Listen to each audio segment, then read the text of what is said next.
میرے پاس ایک شخص آیا, اس بھیکاری تھا, غریب آدمی بنا ہوا تھا کہ میرے گھر میں نے گھر جا کے دیکھا, گھر میں واقعی کچھ بھی نہیں تھا, ہائے ہوئے ایسا بیچارہ رونا دھونا. تو میں نے کہا دیکھو میں تمہیں بھیک نہیں دیتا. اس نے کہا میں ہوں بھی خاندانی آدمی, مجھے بھیک کے پیسے, یہ خاندانی کا لفظ میں نے وہاں سے بہت زیادہ سیکھا ہے. کہہ رہے ہم خاندانی لوگ ہیں, ہم بھیک. تو کہہ رہے میں نے کہا ٹھیک ہے پھر آپ مزدوری کرو. کہہ رہے میں ریڑھی لگاؤں گا. میں نے کہا چلو. میں خود اس کے ساتھ جوڑیا بازار گیا, وہاں سے 2 ریڑیاں خریدیں اپنے خرچے پہ, اس کو دیں. میں نے کہا کیا آم کا سیزن چل رہا تھا, میں نے کہا ٹھیک ہے یہ پیسے لو, جاؤ آم لے کر آؤ. اور میں نے تھوڑا سا پروفٹ اپنا اس میں رکھ لیا کہ جتنی ارننگ ہوگی اس میں اتنے % مجھے دے دینا, ٹھیک ہے نا. تو آپ نے وہ ارننگ لے کے وقف کر دیا. اپنا بزنس بھی کر سکتے ہو ایسے. تو میں تو آپ کو وقف بزنس تو آپ بہتر جانتے ہیں نا, میں تو آپ کو کہہ رہا ہوں فی سبیل اللہ اس طرح بھی رقم وقف کی جا سکتی ہے. تو بھائی 20% مجھے دے دینا. پھر ہم نے اس کی جو بھی شرائط آدمی کر لے کہ میں نے کیا کرنا ہے اس کا. تو جوڑیا بازار سے ہم نے اس کو 2 ریڑیاں دلائیں. اس کو ہم نے پھر آم اور کیلے اس کا اس نے بزنس شروع کیا. اس کو میں نے پہلے 20,000 روپے دیے, پھر 35,000 روپے. اس نے بزنس کیا, کمانا شروع کیا, 20% مجھے دیتا, 80% خود رکھتا, اور ٹھیک ٹھاک پروفٹ ہونا شروع. پھر جی آیا کہ وہ میں اصل میں گودام لینا چاہ رہا ہوں تاکہ میں مال کیا اٹھاؤں, کاروبار تو بڑھتا ہے نا. پھر ہم نے کہا جی اچھی بات ہے. گودام بھی گھر کے قریب ہی کہیں دیکھ لیا. اس کا وہ گودام میں نے جا کے دیکھا بھی, چیک بھی کیا. میں نے کہا اچھا ایک غریب آدمی کو کیا ہو رہا ہے, یہ کیا کسی کو پیسے پکڑا دو تو ختم ہو جاتے ہیں, اس طرح کاروبار رن کر کے دو اس کو, اپنا بھی فائدہ اس کا بھی فائدہ. اپنا پروفٹ تھوڑا رکھو تاکہ ایسا نہ ہو کہ وہ بیچارہ, جب زیادہ بڑھ جائے کاروبار پھر آپ پروفٹ کا ریشو بڑھا بھی سکتے ہیں, لیکن وقف میں نہیں بڑھا سکتے. ہم نے جناب اس کو پورا گودام بھی لے کے دے دیا. اس نے وہ کیلے لا کے, کچے کیلے ہوتے تھے اس میں وہ کیمیکل لگتا ہے نا, اس سے پکتے ہیں, وہ پک بھی رہے ہیں, اور جناب بزنس ٹائٹ. اتنا پروفٹ مجھے شروع ہو گیا کہ اب ہم نے تمیز سے بات کرنا لوگوں سے چھوڑ دیا. سمجھ میں نہیں آ رہا تھا. گاڑی جو ہے ہم کرولا لیں, وٹس پہ ہاتھ ڈالیں, وٹس چھوٹی گاڑی ہے, مزہ نہیں آئے گا. یعنی اس میں بہت بڑا کاروبار ہو گیا.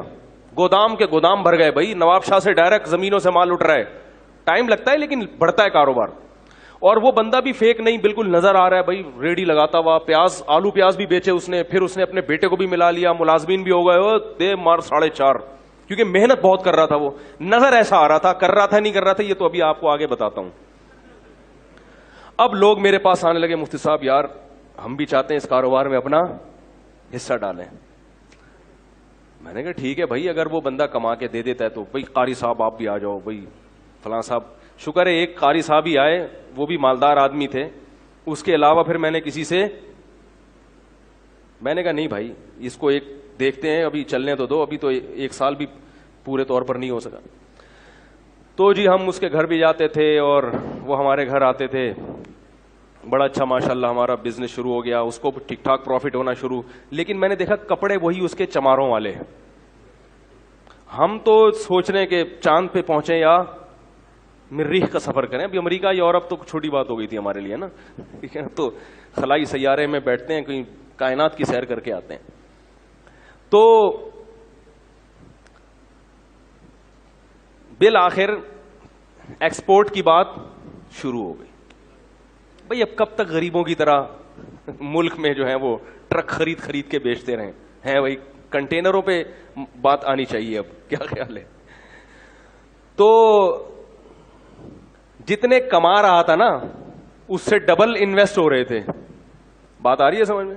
جیسے آج اتنا پروفٹ دے دیا, 1 مہینے میں اتنا دے دیا, تو اب بھائی کاروبار تو ہر آدمی کہتا ہے بڑھاؤ, تو اور اس کو دے دیے ہم نے پیسے, اور کاروبار نظر آ رہا ہے.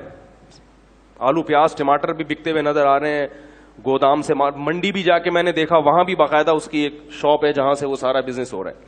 ایک دن وہ میرے پاس آیا, کہنے لگا کہ مولوی صاحب میں تو جا رہا ہوں سفر پہ 10-15 دن کے لیے, تو مال اتارنا ہے منڈی سے, اتنے پیسے مجھے چاہیے, اور یہ پیسے کل ہی میں آپ کو ریٹرن کر دوں گا, اور مجھے جناب پہنچنا ہے. تو میں نے دے دیے اس کو. میں نے کہا یار یہ میرے حج کے پیسے ہیں, کیوں حج کی درخواست میں دینے والا تھا, یہ لے کے کہیں ایسا نہ کہہ رہا یار مسلمان کسی کے حج کے پیسے کھائے گا. ہم نے ایسے ایسے حرام خور دنیا میں دیکھے ہیں کہ آپ کو ہم کیا بتائیں. اس کا بیٹا وہ بیمار بنا ہوا تھا, اس نے کہا یار حج, ہم نے کیا کلمہ نہیں پڑھتے, بیانات میں بھی بیٹھتا تھا وہ آ کے اور کہتا تھا ہم سید ہیں, اور کہتا تھا مفتی صاحب پیسہ پکڑانے سے پہلے یہ دیکھو کہ بندہ خاندانی ہے یا نہیں ہے. سمجھ رہے ہیں, یہ بڑی گنتیاں سیکھی ہوئی ہوتی ہیں, تبھی کسی کی چکنی چپڑی باتوں میں مت آؤ. تو ہم نے وہ اس کو دے دی, ہم نے کہا چلو کل منڈی میں مل ہی جائیں گے. اس بندے نے رات کو محلے والوں کو جتنی جیبیں نچوڑ سکتا تھا سب کی جیبیں نچوڑی. دکان سے جو جنرل اسٹور تھا اس سے 2-3 مہینے کا راشن اٹھایا. اس نے کہا پڑوسی یہ کل دے دے گا پیسے. کسی سے چلتے ہوئے کسی سے اگر امید تھی نا 50 روپے مل جائیں گے ادھار, تو اس سے 50 روپے بھی لیے, کسی سے 500 لیے, کسی کے 1 لاکھ, ہمارے تو لاکھوں روپے لیے ہوئے تھے. ہر آدمی سے جتنا نچوڑ سکتا تھا اس نے نچوڑا. اسٹیمپ پیپر پہ جو ہمارا ایگریمنٹ ہوا تھا وہ لکھا ہوا تھا اس کے انگوٹھے کے ساتھ, یعنی میرے تو اس سے جو پیسوں کا لین دین تھا ریٹرن بھی تھا نا سارا, انگوٹھا بھی, آئی ڈی کارڈ بھی, سب کچھ. اب جناب وہ انگوٹھا لے کے اب تک میں 10 سال سے بیٹھا ہوں. وہ انگوٹھے کا کیا کریں گے بھائی, کیا خیال ہے, انگوٹھے سے کچھ ہوتا ہے؟ خیر جی, ہم اگلے دن جب پہنچے تو کوئی بندہ ہی نہیں تھا. پتا چلا کہ راتوں رات گودام بھی اس نے اس کا بھی سودا کیا ہے, گودام والے کا 3-4 مہینے کا کرایہ بھی ہضم کیا, اور جتنا مال گودام میں پڑا تھا پہلے سے اس نے کوئی اس کا سودا کیا ہوا تھا کہ بھئی اس کا پروگرام تھا اس دن بھاگنے کا. وہ راتوں رات اس نے سارا مال سستے داموں بیچا. وہ پیسے الگ, ہمارے پیسے الگ, جو ہمارا پروفٹ تھا وہ الگ, حج کے پیسے الگ. اور محلے والوں میں کسی سے 500 لے سکا, 50 لے سکا, 10 روپے مل سکے جنرل اسٹور والے سے پیسے لے کے. 12 سال ہو گئے میرے بھائی, 10 سال ہو گئے, صرف انگوٹھا ہے اس کا میرے پاس. 10 سال کے بعد میں نے سوچا کہ اس انگوٹھوں کو دیکھ کے کیا آدمی حسرت کرے, اس انگوٹھے کو بھی, کیونکہ کچھ بھی نہیں ہو سکتا, کچھ بھی نہیں ہو سکتا. کراچی اتنا بڑا ہے کہ وہ غائب. پھر پتا چلا کہ محترم کا بزنس ہی یہی ہے, یہ غریبوں والے کپڑے پہنتے ہیں, گھر میں کوئی بھی چیز نہیں رکھتے.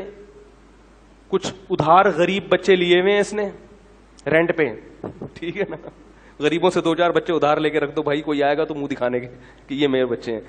اس طرح کا پتہ نہیں, ہو سکتا ہے اپنے ہی بچے ہوں, واللہ عالم. تو ان کا کئی سالوں سے یہی کاروبار. کیا ہوا کہ ہم نے اس کو تلاش کیا, نہیں ملا, غائب ہو گیا. ہم نے کہا چلو بھائی جو چیز قسمت میں نہیں تھی وہ.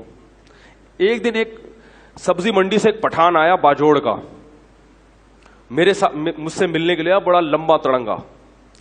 کہنے لگا وہ بندہ تھا اس نے آپ کے پیسے لے کے بھاگا. میں نے کہا ہاں. کہہ رہے میں منڈی میں کئی سال سے کاروبار کر رہا ہوں, آج تک مجھے کسی نے چونا نہیں لگایا. پوری کہہ رہے میں اتنا ہوشیار آدمی ہوں کہ مجھے چونا لگانا آسان نہیں ہے. کہہ رہے کہ یہ آدمی مجھ سے کئی لاکھ روپے لے کے. میں نے کہا پھر کیا؟ کہہ رہے میں مفتی صاحب آپ کو یہ بتانے کے لیے آیا ہوں کہ اللہ کی قسم مجھے پیسہ نہیں چاہیے. کہہ رہے میں نے قسم اٹھائی ہے, میں نے بندوق خریدی ہے کہ یہ مجھے اگر مل گیا, اس کے سر میں اگر میں نے 7 گولیاں نہیں اتاری تو میری بیوی کو 7 طلاقیں. میں نے کہا کیا کر رہا ہے بھائی؟ کہہ رہے نہیں مجھے پیسوں کا غم نہیں ہے, پوری زندگی مجھے کسی نے چونا. تو میں نے کہا جب اتنے بڑے فنڈر کو چونا لگ گیا تو بھائی ہم تو اس فیلڈ کے ہیں ہی نہیں. تو اس نے بندوق, اس نے کہا کہ مجھے بس یہ بتاؤ ہے کہاں, مجھے پیسے نہیں چاہیے. کہہ رہے میں نے اس کے سر میں کتنی گولیاں اتارنی ہیں, نہیں اتاری تو میری بیوی کو طلاق ہے. تو اس لیے یہ جو ریڑی ویڑی کا میں کہہ رہا ہوں نا, وقف کریں, کسی غریب کو ریڑی لے کے دے دیں تو وہ غریب ہو. بہت, میں یہ نہیں کہہ رہا کہ سارے فراڈی ہی ہوتے ہیں, لیکن واقعی دیکھیں اس فیلڈ میں فراڈیوں کا ریشو بولو بھائی زیادہ ہے.